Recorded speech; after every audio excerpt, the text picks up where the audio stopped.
हर रोज एक नई कहानी देखने के लिए चैनल को सब्सक्राइब करें और बेल आइकन दबाना ना भूलें। कोमल बहुत ही खूबसूरत लड़की थी। कोमल को परफ्यूम लगाना बहुत पसंद था। वो जहाँ भी जाती हर वक्त परफ्यूम लगाकर जाया करती। ऐसे ही एक दिन कोमल अपने घर पर ही परफ्यूम लगा रही थी। तभी उस कितना ये फुसफुस लगाती है, पूरे दिन भर महकती रहती है। पता नहीं क्या है इसमें जो इतना इस्तेमाल करती रहती है। माँ, पहली बात तो ये कि ये कोई फुसफुस नहीं है, ये परफ्यूम है। और आपको पता है इसे लगाने से बदन में पसीने की बदबू नहीं आती। खैर छोड़िए, आप नहीं समझोगी, गांव की जो हो आप। हाँ, हम गांव के हैं। पहले तुम भी गांव की ही थी, अब शहर में आके तुम्हारी नौटंकी बहुत बढ़ गई है। ये क्या हमरी तुमरी लगा रखा है आपने? थोड़ा तो ढंग से बात किया करो माँ। कभी कभार तो मेरे दोस्त भी आ जाते हैं और आप उनसे भी ऐसे ही बात करती हो। अगर आप उनसे ऐसे ही बात करोगी ना तो मेरी इज्जत का क्या होगा? देख कोमलवा, हमरे से ज्यादा चू चपड़ मत कर, वरना रख देंगे धर के। बड़ी आई हमको बोलने वाली, माँ है तुमरी, हमको ना पाठ पढ़ाओ, समझी? और ये सब फुसफुस घर में बंद करो, हमरा मत्था दर्द होता है। माँ, तो आप मेरे कमरे में मत आया करो जब मैं तैयार हो रही हूँ, और खास तौर पर तब जब मैं परफ्यूम लगा रही हूँ। चुप करो, सस्ता चीज उठाकर लगा लेती हो और हमको सिखाती हो। का बोले तुम? फुम फुम? माँ, वो फूम नहीं, परफ्यूम होता है। ऐसे ही कोमल और उसकी माँ के बीच में खट्टी मीठी अनबन चलती रहती है और कोमल हर बार अपनी माँ को कुछ ना कुछ बोलकर बाहर चली जाती। ऐसे ही कुछ दिन गुजर जाते हैं और एक दिन कोमल की दोस्त निशा उसे बाजार लेकर जाती है और कोमल परफ्यूम देखकर कहती है, देख तो निशा, बता यार कौन सा परफ्यूम लूं? यहाँ तो गुच्ची का भी परफ्यूम है, पूछना जरा कितने का आता है? चल हट, कुछ भी। अब मैं पूछूं कितने की है? हे भगवान, जब ये परफ्यूम लेगी तब पूछ लेना, अभी मुझे एम्बैरस मत कर। हैं, एम्बेरस हो रही है? कुछ भी? एक परफ्यूम की कीमत पूछने में तुझे परेशानी क्यों हो रही है? वाह, क्या दोस्त है मेरी। चल फिर कभी और किसी दिन ले लूंगी। हाँ, किसी और दिन लेना। तू खुद पूछना कि कितनी कीमत है। हाँ तो पूछना ही पड़ेगा, महंगी चीज लूंगी तो। अगर पैसे कम पड़ गए तो इसीलिए मैं पूछ लूंगी, और बाद में शर्मिंदा ना होना पड़े इसीलिए पैसे ले आऊंगी। कोमल गुची का परफ्यूम का प्राइस पूछती है और कुछ देर बाद कोमल शॉप से जैसे ही बाहर निकलती है तो देखती है कि रोड पर एक लड़का गुची का परफ्यूम बेच रहा था।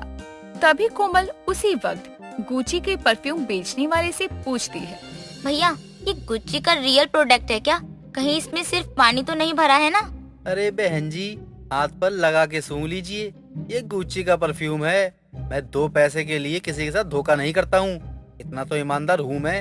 अरे भैया, गुस्सा क्यों कर रहे हो? मैं तो बस पूछ रही थी। वो क्या है ना, कई लोग गोल मोल बातें करते हैं, इसीलिए पूछ लिया आपसे। इसमें बुरा मत मानिए भैया आप। आप बुरा नहीं मानूंगा, लेकिन अगर आप जैसे अमीर लोग हमारी ईमानदारी पे शक करेंगे तो फिर हम अपना गुजारा कैसे करेंगे? आपको तो समझना चाहिए ना कि हम बेचारे गरीब लोग कितनी मेहनत से अपना पेट भरते हैं। अरे भैया, अब ये परफ्यूम दे दो मुझे, वैसे भी लेना है मुझे। बताओ भैया, कितने का दिया ये गुच्ची का परफ्यूम? ज्यादा महंगा नहीं है, अगर आप शॉप से लेंगी तो आपको कम से कम 1 पीस मिलेगा 1000 रुपए का, और हमसे लेंगी तो 1000 में हम आपको 4 दे देंगे।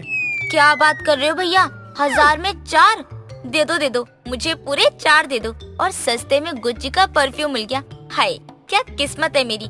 देख निशा, गुच्ची का। हाँ ले ले, सब ले ले, बाद में पछताना ना पड़े, इतना सोच समझ कर लेना। हाँ पता है, चल अब चुप हो जा। कोमल निशा को चुप करवाती है और परफ्यूम ले लेती है क्योंकि वो बहुत खुश थी। उसे 1000 में 4 परफ्यूम जो मिल रहे थे। ऐसे ही वक्त गुजरता है। अब कोमल हर दिन सोते उठते जागते बैठते कुछ भी काम करते परफ्यूम को लगाया करती। ऐसे ही एक दिन उसकी पड़ोसन विमला आती है और उसे घर से परफ्यूम की महक आती है तो वो सरला से बोलती है, आय हाय, क्या लगा रखा है आपने सरला बहन, इतना महक रहा है। मुझे तो इस खुशबू से बहुत दिक्कत हो रही है, आपको परेशानी नहीं होती? जिसकी बेटी पूरा पूरा दिन गुच्ची का परफ्यूम लगाकर घूमे, भला उसे क्या परेशानी हो सकती है? अगर परेशानी होगी भी तो चुपचाप नाक बंद कर लेती हूँ। तो अपनी बेटी को समझाओ, बोलो तकलीफ होती है तुम्हारे परफ्यूम से, इसलिए मत लगाया करो। सिर्फ परफ्यूम मत बोलो, उसे गुच्ची का परफ्यूम बोलो। मैडम बहुत महंगा गुच्ची का परफ्यूम लेकर आई है। अच्छा, किसी का भी हो, देता तो खुशबू ही है। पता नहीं कैसे कैसे परफ्यूम लगाते हैं ये बच्चे। मेरा बस चले तो बिना महक वाला साबुन इस्तेमाल करूं। क्या ही कर सकते हैं विमला जी, अब इनके आगे हमारी चलती नहीं है। ज्यादा समझाओ तो हमें उल्टा जवाब देने लग जाते हैं। सरला और विमला दोनों बातें कर रहे थे कि तभी वहाँ कोमल गुनगुनाते हुए और परफ्यूम लगाते हुए आती है। उसे देखकर विमला बोलती है, अरे कोमल बेटा, इतना परफ्यूम मत लगा, घर में बैठे बैठे बेहोश हो जाएंगे। आंटी, आपको पता नहीं हो तो बता दूं, ये आपका सस्ता सुंदर टिकाऊ परफ्यूम नहीं है, ये महंगा है। आपकी बस की बात नहीं है खरीदने की इसको। ए लड़की, बोलना क्या चाहती है? हमारे बस की बात नहीं, रुक, आज ही लेकर आती हूँ तेरा परफ्यूम। हाँ, अगर आपको भी कोई हेल्प की जरूरत हो तो मुझे कॉल कर लेना, मैं आकर दिलवा दूंगी।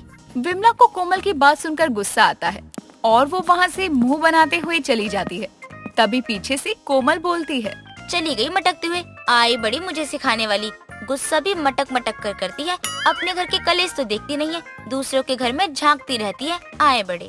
कोमल तुमसे बड़ी है विमला जी, उनसे कुछ सीखो, ऐसे किसी की बेइज्जती नहीं करते।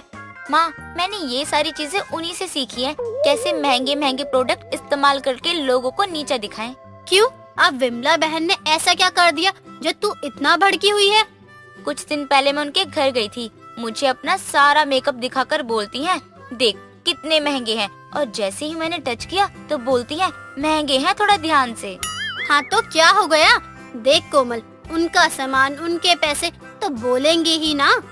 माँ, ये सभी बातें उन्हें जाकर बोलिए कि कोमल का पैसा, कोमल का सामान और उसकी मर्जी। वाह ठाकुर साहब वाह, आपके इंसाफ में मुझे नाइंसाफी की बू आ रही है। बस कर नौटंकी, बहुत ड्रामा करती है। सरला और कोमल दोनों बातें करते हैं और ऐसे ही दिन गुजरते हैं। ऐसे ही एक दिन कोमल अपनी दोस्त निशा के साथ मेट्रो में कहीं जा रही थी। तभी कोमल शो ऑफ करते हुए गुची का परफ्यूम निकाल कर लगाती है। तभी निशा बोलती है, तेरा ये गुची का परफ्यूम अभी तक खत्म नहीं हुआ?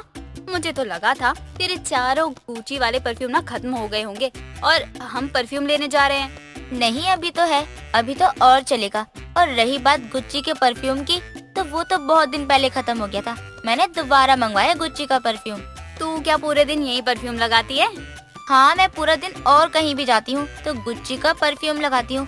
ब्रांड नाम की भी तो कोई चीज होती है ना, इसीलिए मैं गुच्ची का ही इस्तेमाल करती हूँ। अच्छा, भूल गई वो दिन जब तूने। जैसे ही निशा कुछ बोलने जाती है तभी कोमल उसकी बात को काटते हुए उससे कहती है, देख निशा, तू चाहे कुछ भी सोचे, पर मुझे गुच्ची का ही परफ्यूम लगाना पसंद है। तू नहीं समझी कि वो क्या है ना, गुच्ची चाहे कितना भी महंगा हो, लेकिन वो एक ब्रांड का फील देता है। तू भी लगाया कर ना, मैं तो अपने सस्ते परफ्यूम में ही खुश हूँ। तू लगा गुची का परफ्यूम। अच्छी बात है, लेकिन एक बार तो इस्तेमाल कर, ताकि तुझे भी तो पता चले गुच्ची का फ्रेगनेंस। कहा ना मुझे नहीं चाहिए, मेरी तरफ से आज तू एक गुची का परफ्यूम खरीद लेना। निशा की बात सुनकर कोमल खुश हो जाती है और बाजार जाकर एक और गुची का परफ्यूम खरीद कर लगाने लगती है। ऐसे ही दिन गुजरते हैं, लेकिन कोमल का गुची का परफ्यूम लगाना बंद नहीं होता। रोहित जिस ऑफिस में काम करता था, वहाँ एक संगीता नाम की लड़की भी काम करती थी। रोहित और संगीता बहुत ही अच्छे दोस्त थे। संगीता मन ही मन में रोहित को चाहने लगती है, लेकिन आज तक कभी रोहित को उसने ये सब कुछ भी नहीं बताया होता है। कुछ दिनों बाद ऑफिस में एक पार्टी के दौरान संगीता रोहित से बोलती है, रोहित, आज तुम बहुत अच्छे लग रहे हो, आज तो तुम्हारा प्रमोशन भी हो गया है, बहुत खुश हो ना? हाँ, आज तो मैं बहुत ज्यादा खुश हूँ। मैं इतनी मेहनत कर रहा था प्रमोशन के लिए और वो आखिर हो ही गया। मैं इतनी बड़ी खुशी तुम्हारे साथ बांटना चाहता हूँ। तुमने मेरा बहुत साथ दिया है। अच्छा, तो मैं अगर आज तुमसे कुछ मांगती हूँ तो वो तुम मुझे दोगे क्या? सोच समझ कर बोलना। अरे इसमें सोचना क्या है, तुम्हारा तो पूरा हक है मांगने का। बोलो क्या चाहिए तुम्हें। मैं तुमसे बहुत प्यार करने लगी हूँ, तुम्हारे बिना मैं अब एक पल नहीं रह सकती हूँ। मैं तुमसे शादी करना चाहती हूँ, बताओ तुम भी मुझसे शादी करना चाहते हो ना? ये तुम क्या कह रही हो? मैं ना तो तुमसे प्यार करता हूँ और ना ही तुमसे शादी करना चाहता हूँ। मैं पहले से शादीशुदा हूँ और मैं अपनी बीवी से बहुत ज्यादा प्यार करता हूँ। तुम ये ख्याल अपने दिमाग से निकाल दो। मुझे उससे कोई फर्क नहीं पड़ता, मैंने अपने दिल की बात तुम्हें बता दी है। अब तुम भी तो मेरे दिल का हाल समझो ना। अगर तुम्हें अपनी बीवी से डर लग रहा है तो ठीक है, मैं उससे बात करती हूँ। नहीं, तुम ऐसा कुछ भी नहीं करोगी। तुम पूरी तरह से पागल हो चुकी हो क्या? जो हो ही नहीं सकता तुम वो सोच भी कैसे सकती हो? मैं तुमसे शादी कभी नहीं करूंगा, ये बात अपने दिमाग में बिठा लो।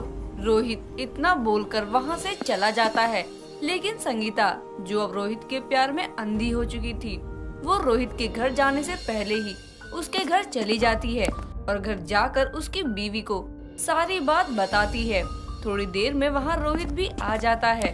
अपनी बीवी सिमरन और संगीता को बात करते हुए देखकर बोलता है, संगीता, तुम यहाँ क्या कर रही हो? तुम्हें ऑफिस में मैंने मना कर दिया था ना कि हम दोनों के बीच ऐसा कुछ नहीं हो सकता। तो फिर तुम यहाँ क्या करने आई हो और मेरी बीवी से क्या बात कर रही हो तुम? अरे शांत हो जाओ, अभी तो आए हो और घर आते ही ऐसे बरस रहे हो जैसे पता नहीं कौन सा पहाड़ टूट गया हो तुम पर।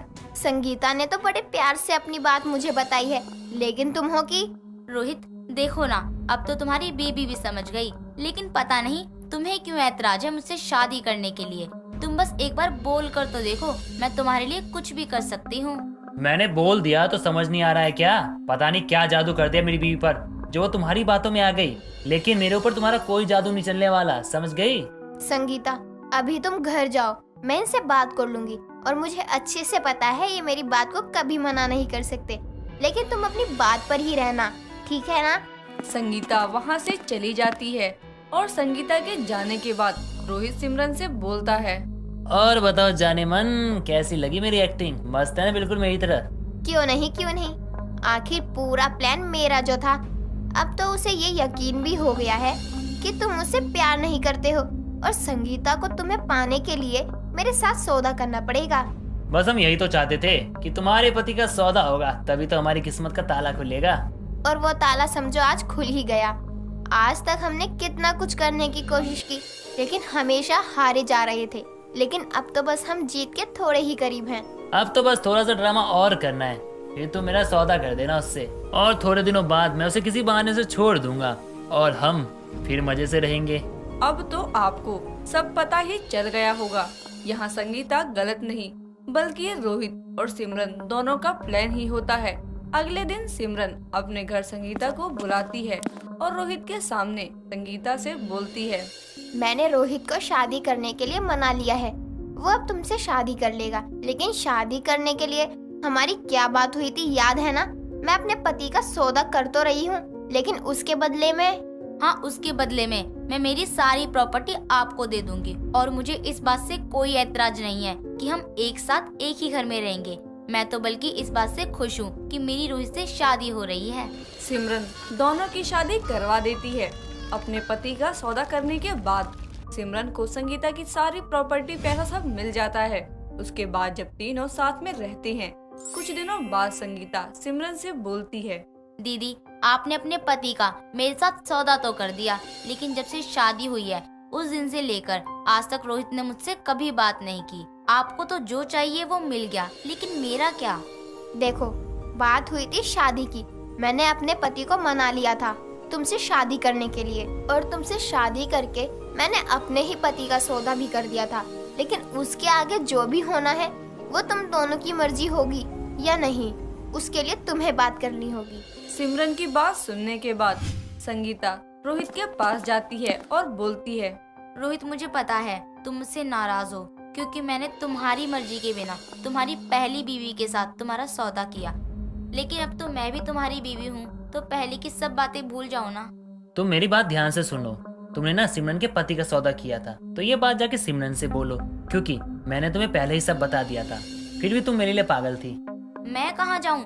सिमरन दीदी ने बोल दिया है कि ये सब आपकी और मेरी बात है, और आपने बोल दिया है कि ये सब सिमरन से बात करूँ, तो मैं आखिरकार जाऊँ कहाँ?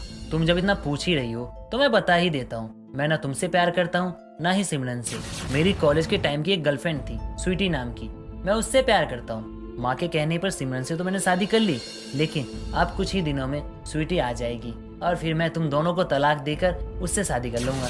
संगीता को ये बात सुनकर बहुत दुख होता है, लेकिन वो अब करती भी क्या। अब जो कुछ भी हो रहा था उसने खुद ही ये सब करवाया है। कुछ दिनों बाद रोहित अपने घर पर स्वीटी नाम की लड़की को लेकर आता है और अपनी दोनों बीवी को बुलाकर बोलता है, मैं स्वीटी से बहुत प्यार करता हूँ और इसे शादी करना चाहता हूँ। अब तक मैं मजबूरी में था, लेकिन अब मैं तुम दोनों को तलाक देना चाहता हूँ।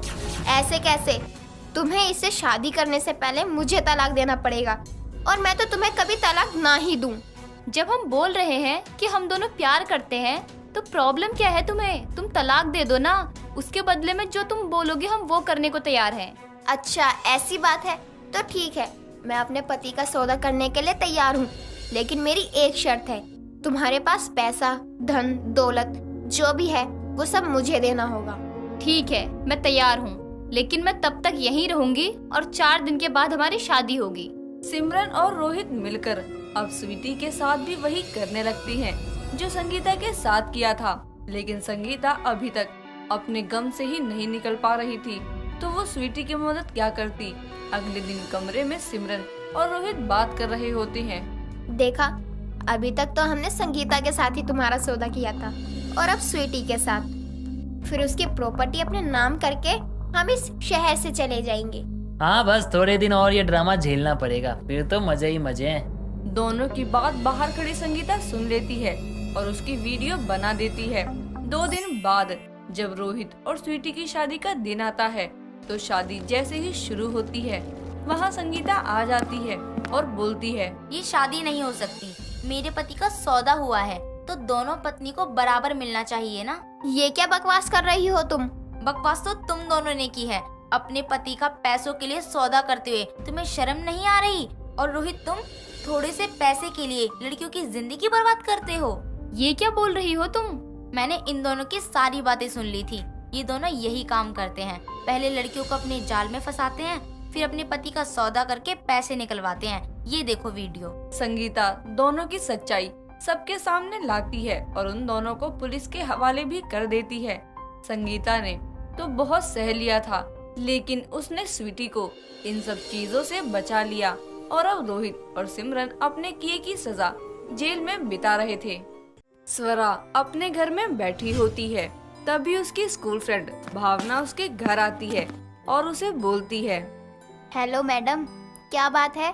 स्कूल क्या खत्म हुए? तू तो गायब ही हो गई। कभी मिल भी लिया कर। मैं तो कॉलेज में ही ज्यादातर रहती हूँ। तू बता, तेरा क्या चल रहा है? सब बढ़िया है ना? अरे मेरी शादी होने वाली है, तो अपने सभी स्कूल फ्रेंड्स को बुला रही हूँ, तो इसलिए तेरे घर भी आई हूँ। क्यों, तो क्या मेरी शादी में नहीं आएगी? बोल रही हूँ मैं, सब आ रहे हैं, तुझे भी आना ही पड़ेगा। अरे तू मुझे मेरे घर अपनी शादी में बुलाने आई है और मैं नहीं आऊंगी? पागल है क्या? मैं तो पक्का आऊंगी। लेकिन ये बता, जीजा जी कैसे हैं? कहीं कंजूस तो नहीं ना? तेरे ऊपर खर्चा तो करते हैं ना? अरे वो तो बहुत खर्चा करते हैं, लेकिन मैं ही मना कर देती हूँ कि इतना खर्चे करने की क्या जरूरत है। वैसे भी महंगाई इतनी हो गई है, तो क्या ही लेना कुछ। शादी में भी तो कितना खर्चा होगा ना। अच्छा जी, लेकिन तेरी शादी तय हो गई, तुझे कुछ गिफ्ट तो दिया होगा ना? या बस शादी तय हो गई सूखे सूखे? सच बताना, क्या गिफ्ट दिया है जीजा जी ने? हाँ, गिफ्ट तो दिया है। ये देख, घड़ी कितनी अच्छी लग रही है। यही गिफ्ट दिया है उन्होंने मुझे। मैं हमेशा पहनती हूँ उसे, लेकिन मुझे घड़ी पहनने का शौक नहीं है। उन्होंने दी है, इसलिए बस पहन रही हूँ। सस्ते में निपटा दिया जीजा जी ने तुझे। सही है, और भी क्या चाहिए ना? सस्ते में निपटा दिया का क्या मतलब है? बहुत महंगी घड़ी है। मैंने तो आज तक इतनी महंगी घड़ी नहीं पहनी है, और तू बोल रही है कि सस्ते में निपटा दिया। यार सच कही, लेकिन तू बुरा मत मानियो। तुझे अच्छे से पता है मैं स्कूल टाइम से ही घड़ियों की कितनी ज्यादा शौकीन हूँ। मेरे पास एक से एक महंगी घड़ी है और मैं इसे देख के ही बता सकती हूँ ये ज्यादा नहीं तो 500 तक की होगी। इसलिए बोल रही हूँ सस्ते में निपटा दिया। तुझे ये कम लग रहे हैं? वैसे घड़ी का काम तो बस टाइम दिखाना होता है ना। सस्ती घड़ी में भी टाइम होता है और महंगी घड़ी में भी। देखने में ही ये मेरी वाली घड़ी कितनी महंगी लग रही है। अच्छा जी, ऐसे कैसे? तुझे मैं अपनी घड़ियां दिखाने लगी ना, तो तू भी बोलेगी कि गहनों से ज्यादा अच्छी तो मेरी घड़ियां हैं, और अपने होने वाले पति से घड़ियों की डिमांड करने लगेगी तू। सच बोल रही हूँ। देख, तुझे होगा महंगी घड़ियां पहनने का शौक, मुझे नहीं है। मुझे तो गिफ्ट में मिली है, इसलिए पहन रही हूँ, वरना मैं तो कभी खुद से खरीद कर ना पहनूं, और ऊपर से इतनी महंगी तो कभी नहीं। हाँ तो क्या हुआ, तेरे होने वाले पति ने दिलाई है ये घड़ी, तो बोलती ना कम से कम एक अच्छी बढ़िया घड़ी, महंगी वाली तो दिला देते। लेकिन तू भी यार क्या सस्ते में निपट गई। जीजा जी से बोल दियो, अगर मैंने जूते चुराए तो मैं सच में बिल्कुल महंगी वाली घड़ी ही लूंगी। इसलिए संभल कर ही रहे वो मुझसे, ठीक है ना? ठीक है, बोल दूंगी। लेकिन मैं भी देखना चाहती हूँ तू अपने ससुराल में जाने के बाद अपने महंगी घड़ियों के शौक का क्या करेगी। ससुराल जाते ही आटे और दाल का भाव पता चल जाएगा। फिर तू घड़ी तो जरूर लेगी, लेकिन घड़ी साबुन होगा वो। तेरी महंगी घड़ी नहीं। मुझे जितना शौक है ना महंगी घड़ियों का, मैं किसी की ना सुनूं। चल ये बता, अब क्या खाएगी? मैं लेकर आती हूँ अभी तेरे लिए। दोनों दोस्त बात करने लगती हैं और कुछ दिनों बाद स्वरा भावना की शादी में भी जाती है। स्वरा अपनी दोस्त की शादी के मजे ले रही होती है, लेकिन यहाँ स्वरा की माँ ने उसके लिए भी लड़का देख रखा होता है और कुछ ही दिनों बाद स्वरा की एक ललित नाम के लड़के से शादी भी हो जाती है। शादी के अगले दिन स्वरा की सास गीता स्वरा के पास जाती है और स्वरा से बोलती है, बहू ये देख, ये हमारे खानदानी कंगन मेरी सास ने मुझे दिए थे और अब मैं तुझे दे रही हूँ। इसे ना संभाल के रखियो, तू भी अपनी बहू को दियो। पहन कर दिखा तो कैसे लग रहे हैं तेरे हाथ में। माँ जी, मुझे ये कंगन अच्छे नहीं लगते हैं। मुझे तो बस हाथ में घड़ी हो वही अच्छी लगती है और मैं ज्यादातर घड़ी ही पहनती हूँ। हाँ ठीक है, लेकिन अब तो तेरी शादी हो गई है और शादीशुदा लड़की को कंगन चूड़ी ही अच्छी लगती है, ये घड़ी नहीं। लेकिन अगर तुझे इतनी पसंद है तो चल, आज मैं तुझे दिला दूंगी घड़ी। ठीक है माँ जी, फिर शाम को चलते हैं ना हम दोनों। आप मुझे घड़ी भी दिलवा देना। लेकिन हाँ माँ जी, मुझे ऐसी वैसी घड़ी पसंद नहीं आती, मुझे तो महंगी घड़ियों का शौक है। ठीक है, जो तुझे पसंद हो वो ले लियो। ज्यादा से ज्यादा कितनी महंगी होगी वो घड़ी? मैं अपनी नई बहू को इतना तो दिला ही सकती हूँ ना। ठीक है, जो पसंद आए वो ले लियो तू। स्वरा अपनी सास के साथ शाम को घड़ी लेने के लिए चली जाती है। स्वरा गीता को एक बड़ी सी महंगी दुकान में लेकर जाती है और वहाँ घड़ी वाले भैया से बोलती है, भैया एक बढ़िया सी घड़ी दिखा दो। और हाँ, आप पैसों की चिंता मत करना, आप बस दिखाओ कि आपके पास कौन कौन सी घड़ियाँ हैं। मेरी सास की तरफ से मेरे लिए गिफ्ट होगा ये देखिए मैडम, ये अभी कल ही नई आई है और आपको अच्छी भी लगेगी। वाओ, कितनी अच्छी लग रही है ना माँ जी। भैया ये कितने की है? मैडम जी बस 80,000 की है और आपको डिस्काउंट के साथ 75,000 में मिल जाएगी। क्यों, अच्छी है ना? माँ जी देखो कितनी अच्छी है और महंगी भी है। आपको पता है माँ जी, महंगी घड़ियों की बात ही कुछ होती है। वैसे भैया और कोई नहीं है क्या आपके पास? मैडम घड़ियाँ तो और भी है, लेकिन और भी महंगी होंगी। आप बोलो तो मैं दिखा देता हूँ। भैया यहाँ हम घड़ी लेने ही आए हैं और आप हमें पूछ के दिखाओगे क्या? जल्दी दिखाओ ना। अरे ये क्या है बहू, तू पागल हो गई है क्या? मैंने तुझे घड़ी लेने के लिए बोला था, लेकिन तू तो घर बेचकर घड़ी लेने की सोच रही है। अरे इतनी महंगी घड़ी का क्या करेगी? तुझे कौन सा बाहर काम करने जाना है? तुझे तो रसोई में खाना ही बनाना होता है ना, फिर क्या करेगी इतनी महंगी घड़ी का तू? मैडम चाहे रसोई हो या ऑफिस, हर जगह ये घड़ी मैडम पे सूट करेगी। आप बस ले जाइए। अरे चुप करो तुम्हें क्या है? तुम्हें तो बस अपने सामान बेचने से मतलब है ना। चल बहू, रखो भैया अपनी घड़ी अपने पास, हमें कोई घड़ी नहीं लेनी है। लेकिन क्यों माँ जी, आपने ही तो बोला था कि आप मुझे घड़ी दिलवाओगी और अब आप यहाँ आकर वापस जाने को क्यों बोल रही हो? ले लो ना प्लीज, मुझे बहुत अच्छी लग रही है। तुझे महंगी घड़ी का शौक होगा, लेकिन मुझे पागल बनने का शौक नहीं है। मैंने तुझे ये क्या बोल दिया कि तेरे लिए महंगी घड़ी ले लूंगी, लेकिन मुझे क्या पता था कि तुझे इतनी ज्यादा महंगी घड़ी का शौक होगा। इतना बोलकर गीता स्वरा को अपने साथ घर लेकर आ जाती है और उसे घड़ी नहीं दिलाती। लेकिन स्वरा भी ढीठ थी, इसलिए गीता ने जो खानदानी कंगन स्वरा को दिए थे, स्वरा ने उन्हें ही बेचकर अपने लिए एक महंगी सी घड़ी लेकर आ जाती है और उसे ही पहनने लगती है। कुछ दिनों बाद जब गीता की नजर उस घड़ी पर पड़ती है तो गीता स्वरा से बोलती है, ये घड़ी कहाँ से आई? और ये तो इतनी महंगी भी लग रही है। मैंने तो तुझे कोई पैसे भी नहीं दिए, फिर कहाँ से आई? ललित ने दिलाई है क्या तुझे? नहीं माँ जी, वो भी आपकी तरह ही कंजूस है। उन्हें एक घड़ी दिलाने के लिए क्या बोल दिया, मुंह बनाकर ऑफिस चले गए। ये नहीं कि अपनी बीवी को एक घड़ी ही दिलवा दें। तुझे घड़ी भी तो ऐसी वैसी पसंद नहीं आती है, इसलिए कोई करे तो क्या करे। लेकिन तू मुझे बताना ये कहाँ से आई? तेरे मायके वालों ने दी है क्या तुझे इतनी महंगी घड़ी? नहीं माँ जी, ये तो मैंने वो कंगन थे ना खानदानी वाले जो आपने दिए थे, उसे बेच कर ही लिए। देखो हो गया ना आपका पैसों का प्रॉब्लम सॉल्व। अब तो ठीक है ना, या अब भी कोई दिक्कत है? तू पागल हो गई है क्या? तुझे अपने ये महंगी घड़ी के शौक पूरे करने के लिए कंगन बेचने की क्या जरूरत थी? वो हमारे खानदानी कंगन थे, तेरे बाद तेरी बहू को भी देने थे, लेकिन तूने बेच दिए। अब उसको क्या दूंगी? इसमें कौन सी बड़ी बात है? पहले खानदानी कंगन थे तो अब आप खानदानी घड़ी दे देना। और वैसे भी आप अपनी बहू की खुशी देखो, जो आई ही नहीं है उसका क्या सोच रही हो? बहू ऐसा नहीं होता है, तुझे अपने शौक पूरे करने हैं तो कर, लेकिन इसका मतलब ये नहीं है ये तो दूसरों को मुसीबत में डालकर करेगी। तुझे पता भी है हमारे घर के हालात वैसे ही ठीक नहीं चल रहे हैं और तूने इतनी महंगी घड़ी के लिए कंगन बेच दिए। माँ जी, ऐसा था तो आपने मुझे पहले क्यों नहीं बताया? मैं कंगन नहीं बेचती। मुझे लगा तू तो समझदार होगी, लेकिन तू तो बिल्कुल ही बॉडम निकली। स्वरा को गीता की बात सुनकर समझ तो आता है, इसलिए वो घड़ी वापस कर देती है और थोड़े बहुत पैसे मिलाकर कंगन वापस ले आती है। उसके बाद स्वरा अपने शौक पूरे करती तो है, लेकिन महंगी घड़ी का नहीं बल्कि सस्ती घड़ी लेकर करती है। दोस्तों, अगर आपको ये कहानी पसंद आई तो इसे लाइक करें, शेयर करें और कमेंट करके बताएं कि कहानी में आपको सबसे अच्छा क्या लगा।